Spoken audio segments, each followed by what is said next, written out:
This is Kevin. If you've been impacted by one of these tragedies, let MAD help you. Online, it's mad.org or call them 748-7333. That's 748-7333 for MAD. Ooh, I like when you press that one.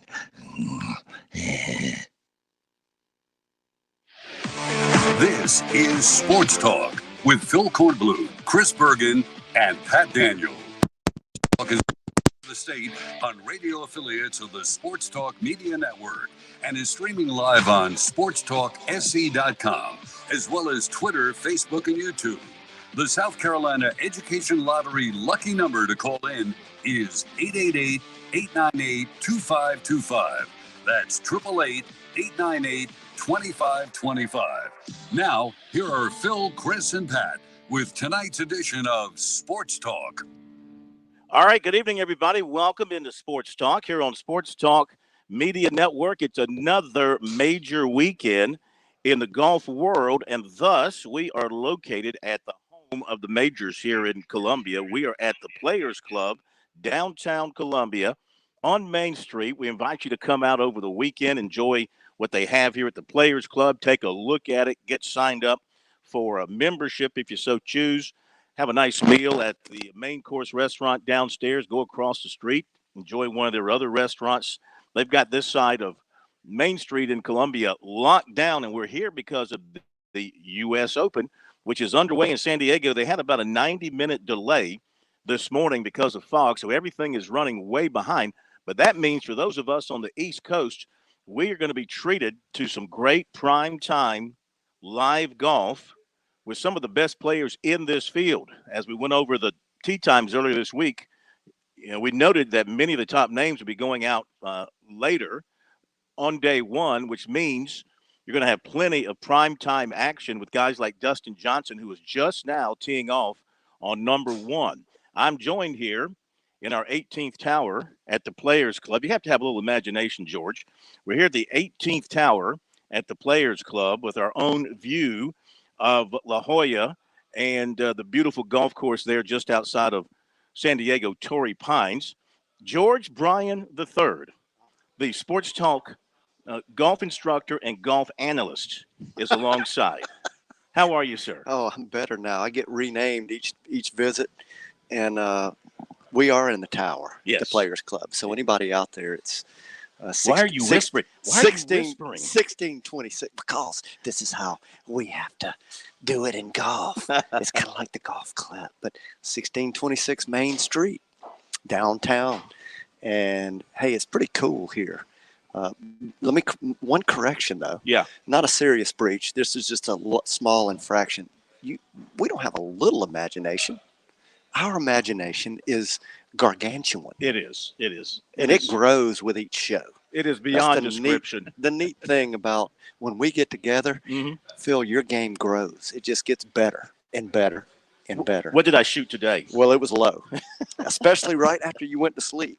And we That's talked right. about our naps. Right after the nap. I was right on top of it right after the nap. The round today, hey, we've got a familiar name on there. You and I were discussing whether or not this gentleman, we can identify him as a South Carolinian. You're saying not exactly. He played at Georgia, but he has lived in the Charleston area, maybe not so much now. We're talking about Russell Henley. Who would have thought Russell Henley would go out and lead in the opening round? He played in the morning wave. He goes out and shoots a 4 under 67. I got a feeling, listen to PGA radio coming in, and Matt Ward's going to be joining us from San Diego momentarily. I got a feeling the guys that went out this morning are going to get the benefit of the conditions. It looks like it. I'm just tuning in. I tried to watch it earlier, but my eyes shut, and I knew I'd be here tonight. And I love the West Coast Open major championships. It gives us a great evening view. But no, it looks like you're right. It looks like you're right. But we'll have to see. Never can tell. Russell Henley, Georgia Bulldog, graduated 2011, I think. And he can win the U.S. Open, in my opinion. He is a big-time player. He's playing great. This is a perfect kind of golf course for him. He really likes the hard golf courses. So if you go back and look at his background, he's a multi-sport all-state high school athlete, focused on golf in college, and has been getting better ever since, really. All right, top of the leaderboard. So it's Henley at 4 under 67. Francesco Molinari, he's in at 3 under 68. Rafa Cabrera Bello is on the course at 3 under, and he is through 15 holes on his round. Brooks Koepka, no stranger to Open Championships, 2 under 69. Xander Schauffele playing in his hometown, 2 under 69 for him. And Adam Hadwin is through 16 at 2 under. That's the top of the leaderboard. As far as some of the others that we like to keep an eye on, Tommy Fleetwood plus 172 for him. Justin Thomas a 73. Kevin Kisner, now he is a South Carolinian, plus 273. Kuchar plus 273. Chris Baker plus 374. Colin Morikawa a 75. Phil Mickelson never got it going today. Had a chance for birdie on the 18th. He missed. 4 over 75. Didn't play himself out of contention because I don't think anybody's going to go any lower than where they are now. I'll be surprised in the afternoon. Didn't play himself out of contention, but he's left himself some work to do tomorrow. Looks like it, but he's got the experience here and can. The Higo, I just noticed the Palmetto champion is at -1, and I'm not sure. Couldn't see how many holes he played. Xander Schauffele is going to be. I'd say he definitely can win the Open. He might be due. This could be his week, and that is his home course. Yes. So he's got a tremendous advantage the deeper into the tournament that it goes. And this is fun. A lot of fun. Some of those just going off. We mentioned Dustin Johnson, Sergio Garcia, Sergio Garcia, Bubba Watson, Will Zalatoris, Rory McIlroy, John Rahm, Patrick Reed, among those getting out there this afternoon. Bryson DeChambeau also just getting underway. So things are rocking and rolling out in San Diego. We are rocking and rolling here at the Players Club in just a moment. MJ Ward from San Diego will join us. We'll get his thoughts on the developments here in day one. Should mention off the top of the show that Clemson did get a commitment today from a big-time safety, Sherrod Koval, from up in Chesapeake, Virginia, who was at Clemson for the Elite Retreat. More details on that coming up in just a little bit. Chris Bergen is not in San Diego, and as we said before, he's not really sure which end of a golf club to hold when you address golf ball. But he is here to add his commentary as well. Good evening, Mr. Bergen. Good evening, guys. And actually, I'm not nearly as bad a golfer as I have portrayed myself on the air. I'm not in your caliber and certainly not in Sir George Bryan III. That's what you have to reference him as. If you're going to use the Jim Nance and Sir Nick Faldo in the 18th Tower, you've got to have Sir George, correct? Correct. He's been appropriately knighted, don't.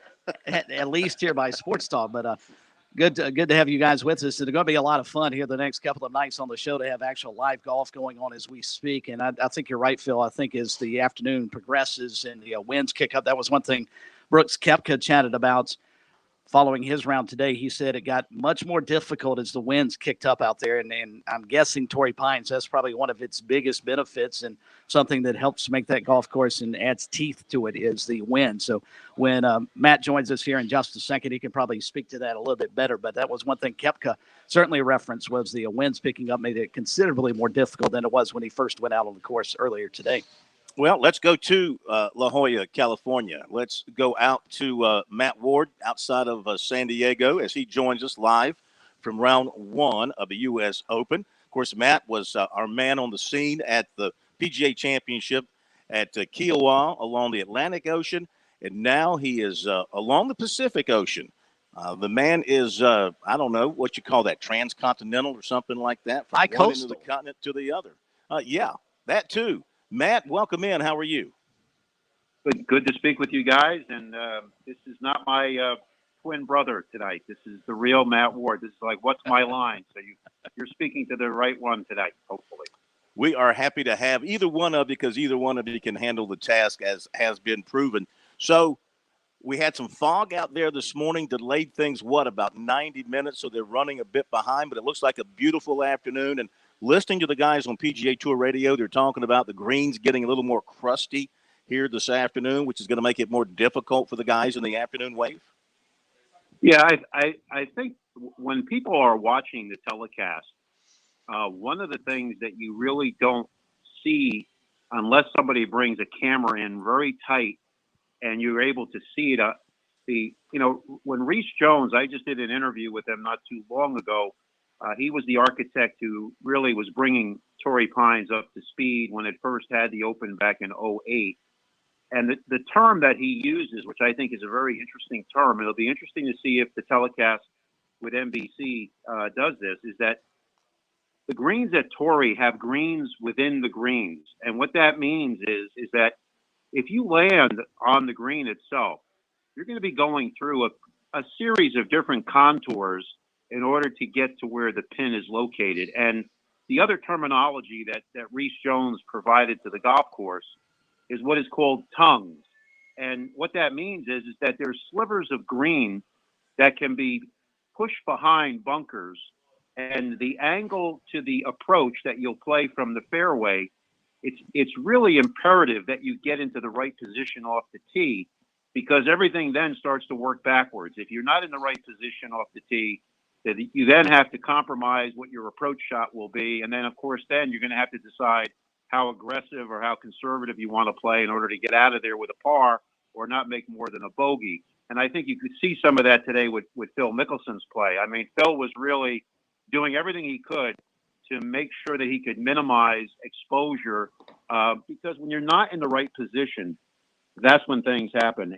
In regards to your first question, in dealing with fog, a lot of people don't realize this, but because of the proximity of the Pacific Ocean, and I don't want to sound like a meteorological person, but what happens is the cold air of the Pacific will meet up against the hot air that's in the interior sections of California, and right along the coast, it's not unusual in the morning time frame, whether it's the San Francisco area or Los Angeles or San Diego area, that you're going to see some morning fog.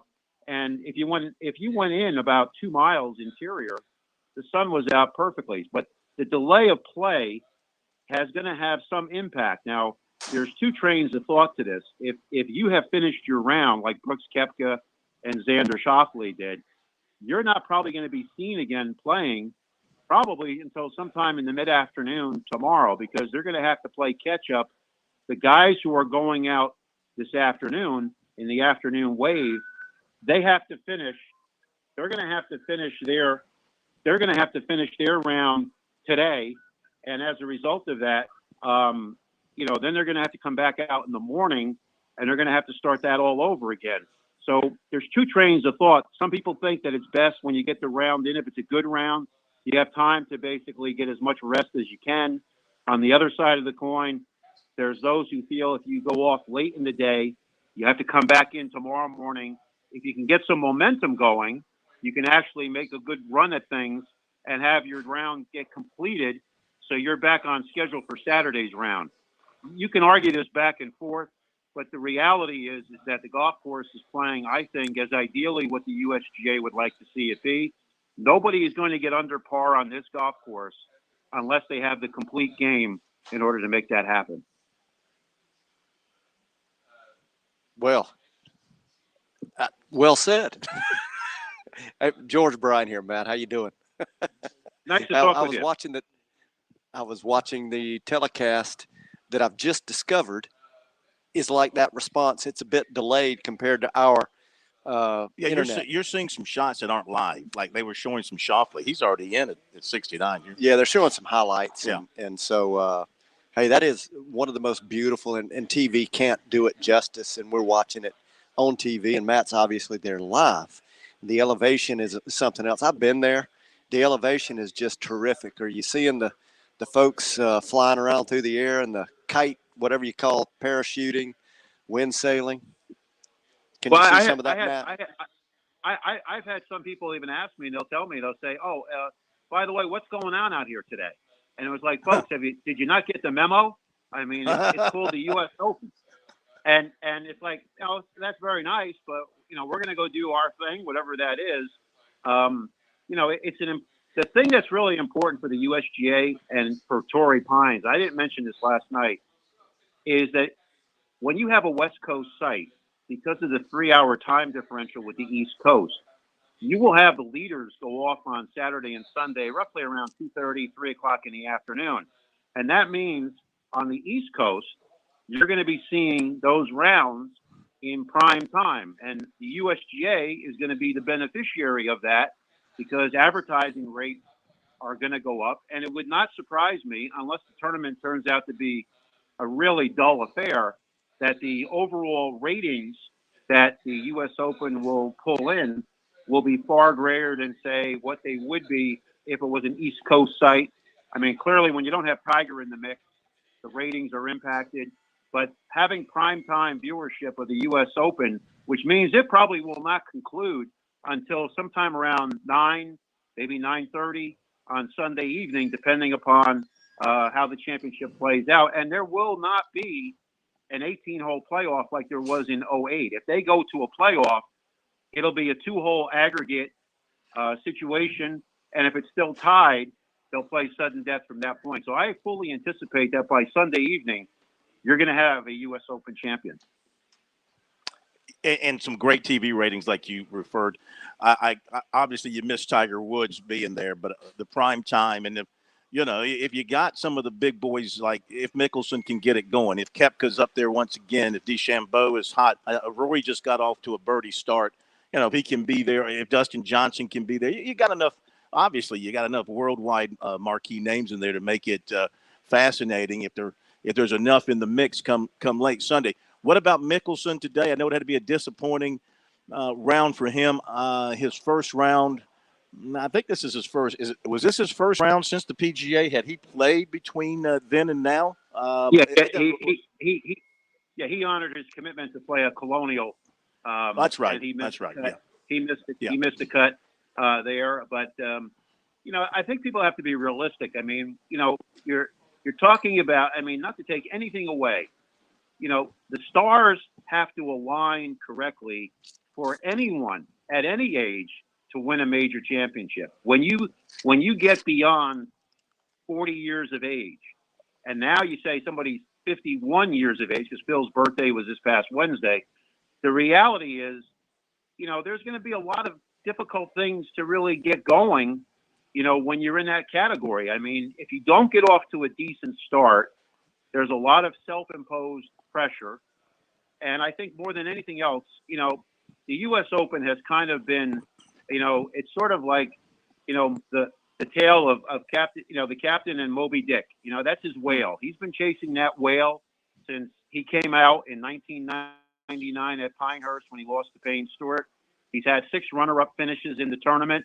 The one that was inexplicable was he went brain dead on the 18th hole at Wingfoot back in '06, which was inexplicable. I mean, Phil has had his ups and his downs. Today, I would say, in fairness, it wasn't the worst of rounds because he really was doing everything he could to keep that round under control. What you saw today was a veteran who literally was trying to make sure that he could have some life in the boat in terms of tomorrow's round. That could have easily have gone higher with any other player out there who has less experience.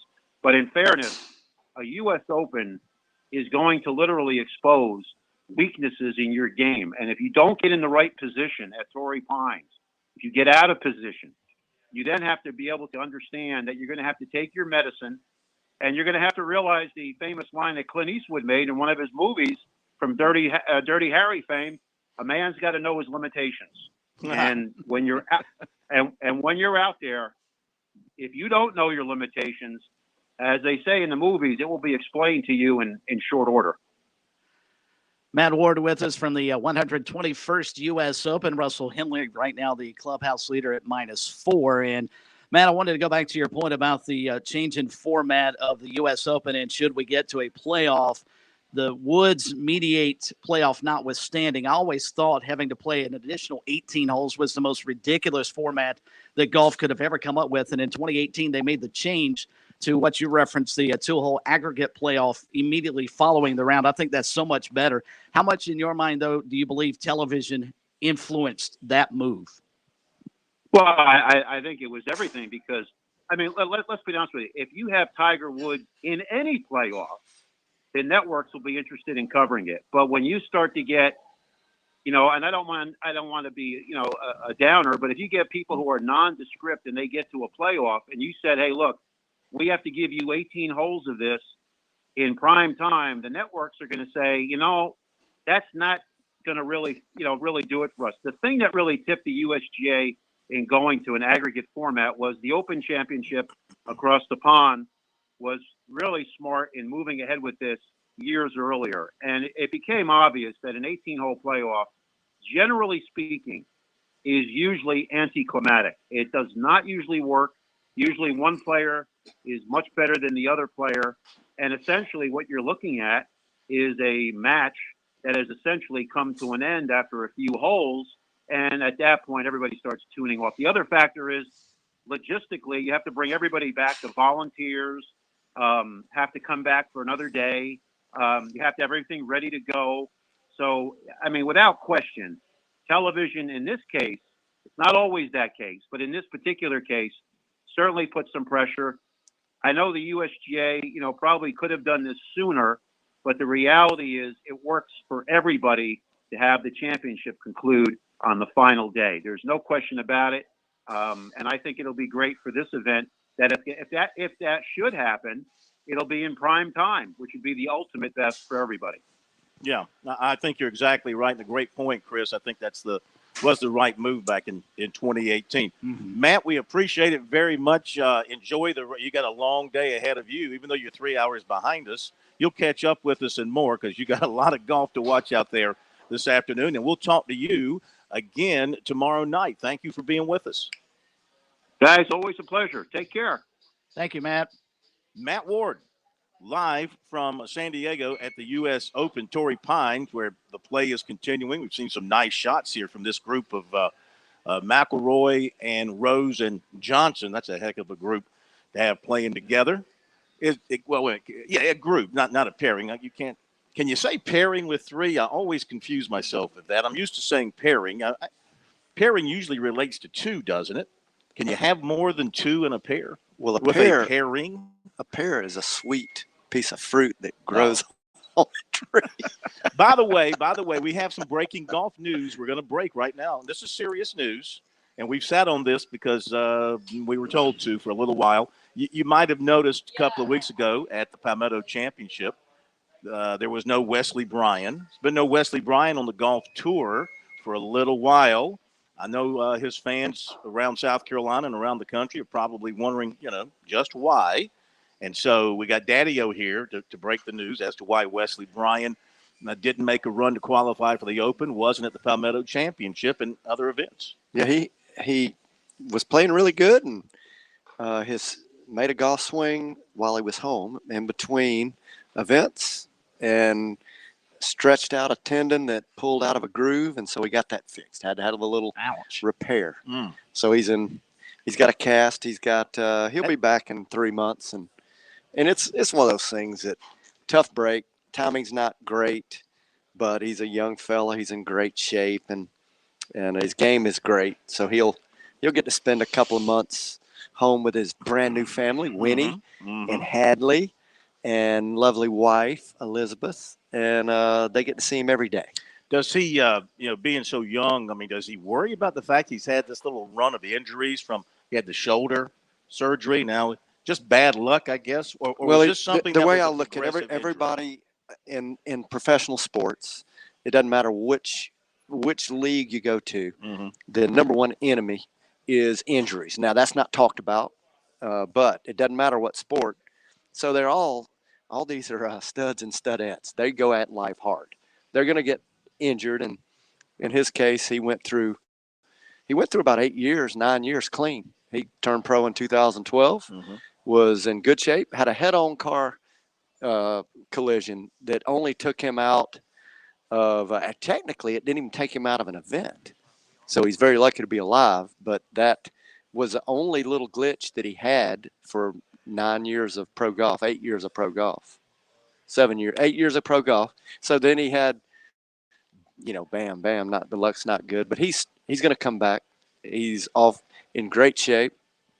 And so he knows what he knows what the rehab process looks like. Has he pinpointed? We got about 30 seconds. Has he pinpointed a tournament he'd like to be back for? I don't think that. I don't think he's there yet. Okay. But yeah, he's going to be fine. But he is out for a couple of months. Looking forward to having him back, though. He's fun to follow. Okay, Russell Henley leads at 4 under. When we come back, USC baseball coach Mark Kingston joins us. He gives us the wrap on the Gamecock baseball season that came up just a little bit short. We'll be back. On Point Weather is made possible by our friends at Palmetto Citizens Federal Credit Union on 107 The Point. Here's tonight's forecast. We're cooling down this evening with clear skies, a low of 64. For tomorrow, more sunshine, but hotter with a high getting all the way up to 94 for the weekend. Saturday gives us a 20% chance of a scattered shower, a high of 93. Sunday, a better chance of rain. It'll be Father's Day. We'll have a high of 83 degrees. I'm Kevin Cohen with your On Point local weather. Are you tired of high cable TV rates? Sign up for Dish today and get a $500 bonus offer while supplies last. Plus, lock in your price for 2 years guaranteed. Call All American Dish, your Dish authorized retailer now. 800-380-4452. 800-380-4452. That's 800-380-4452. Offers require credit qualification, 24-month commitment, early termination fee, and e-auto pay. Restrictions apply. Call for details. With SRN News, I'm Jason Walker. President Biden signing legislation establishing a new federal holiday commemorating the end of slavery. The new law makes Juneteenth, or June 19th, the 12th federal holiday. Number of Americans applying for unemployment bennies rose last week for the first time since April. Despite widespread evidence, the economy and the job market are rebounding steadily. Jobless claims climbed 37,000 from the week before. Supreme Court has ruled against the city of Philadelphia, which refused to grant contracts to a Catholic social services because the foster care agency will not place children with homosexuals. The ruling, a huge victory for religious freedom, likely to have an impact all across the nation. This is SRN News. Let's see.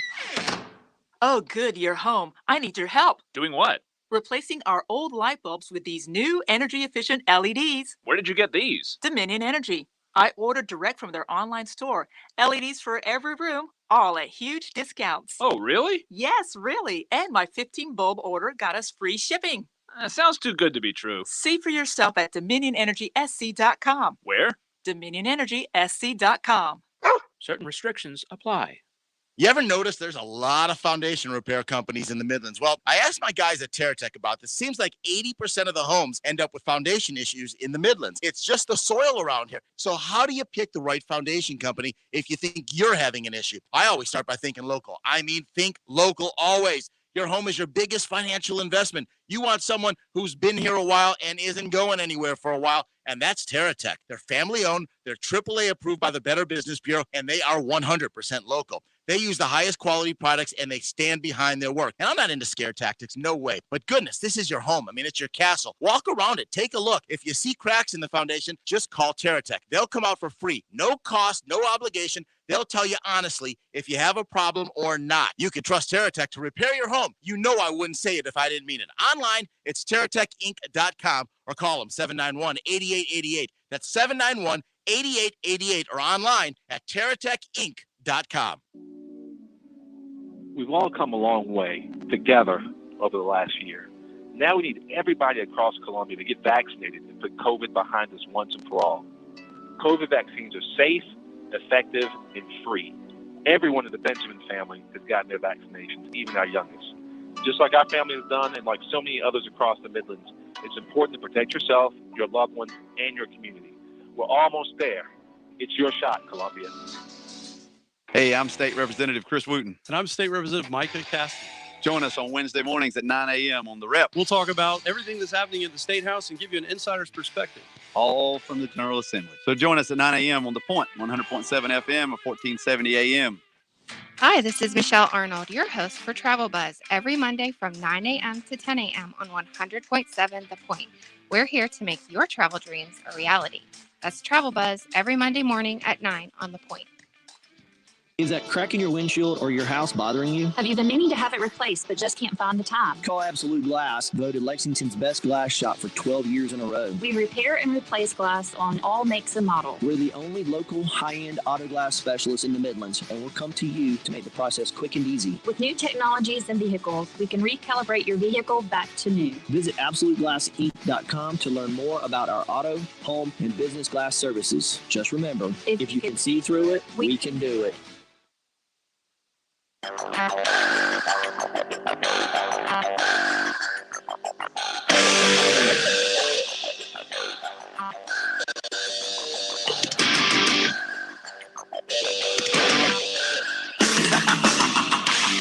Okay, we're back on Sports Talk. Good to have you with us on this Thursday night, opening day of play at the U.S. Open out at Torrey Pines in San Diego. Quick check of the leaderboard. Russell Henley's at 4 under after 67. Francesco Molinari and Rafa Cabrera Bello, they are at 3 under. And Brooks Koepka, Xander Schauffele, they are in at 2 under 69. That's the top of the board.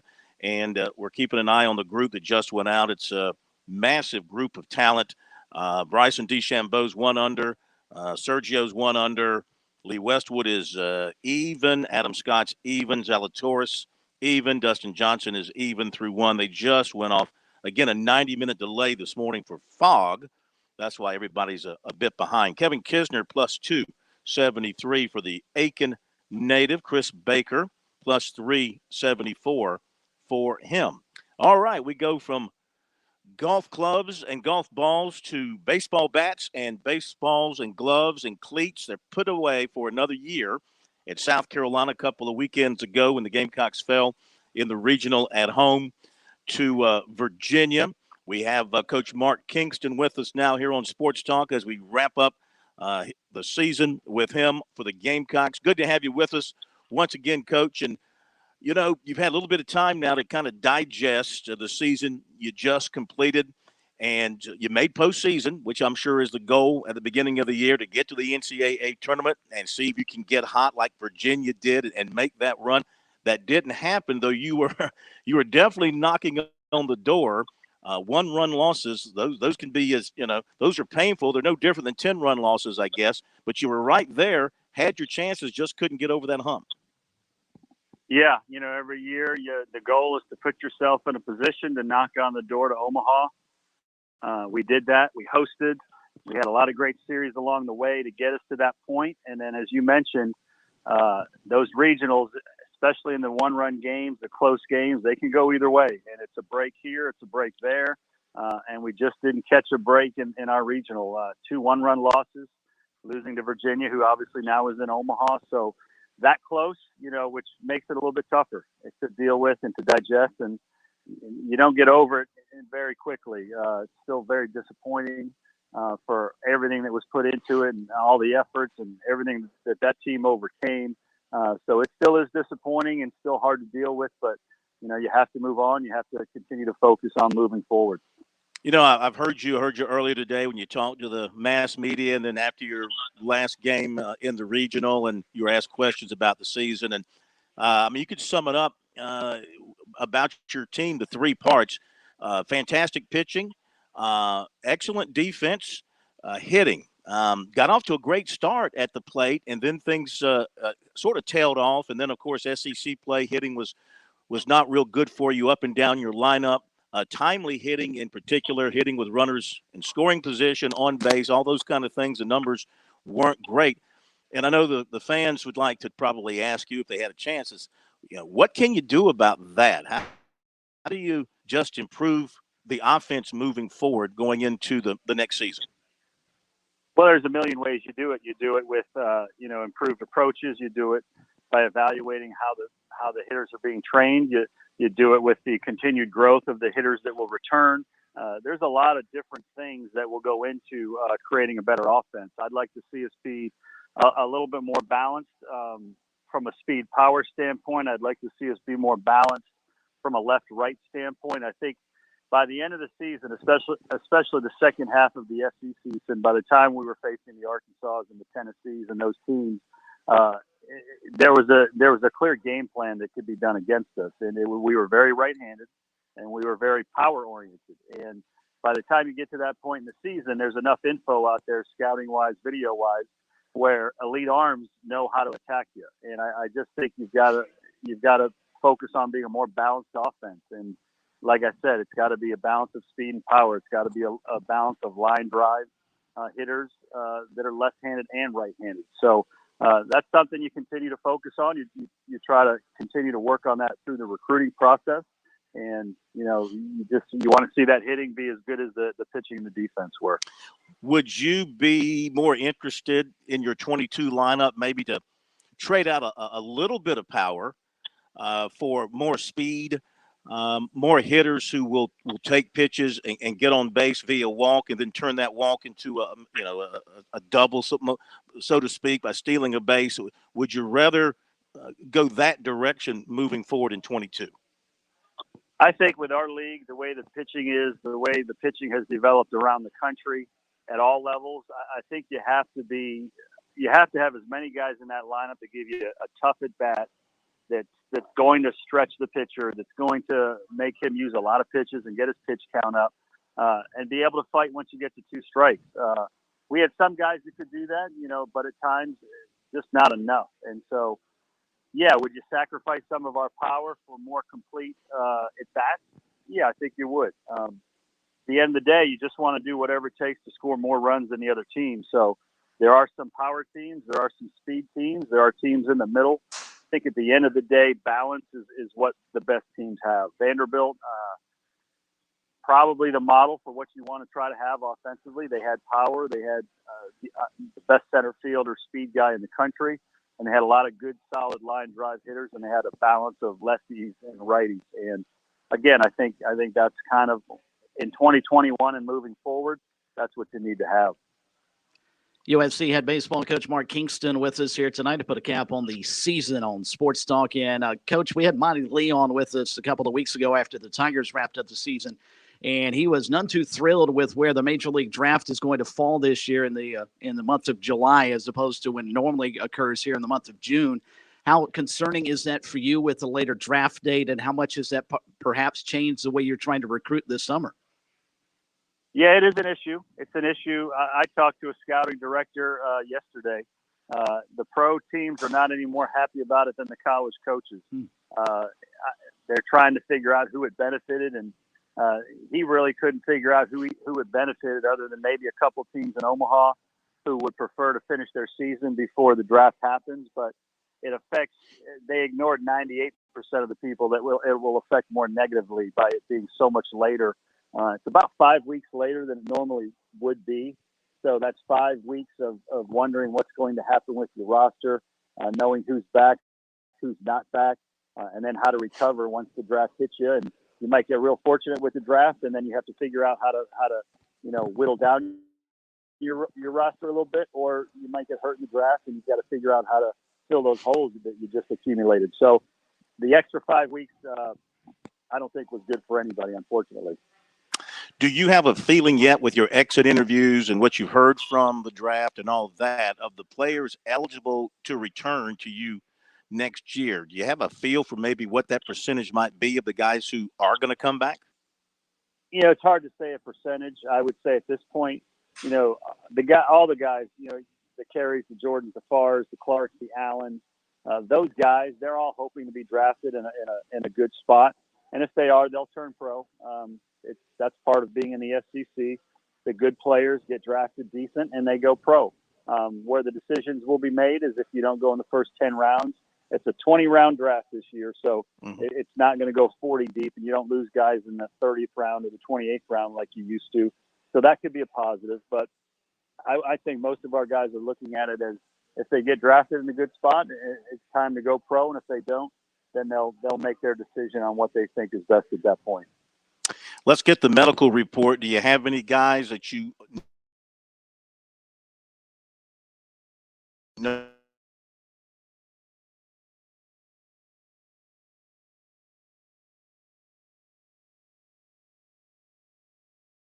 are coming medical procedures here?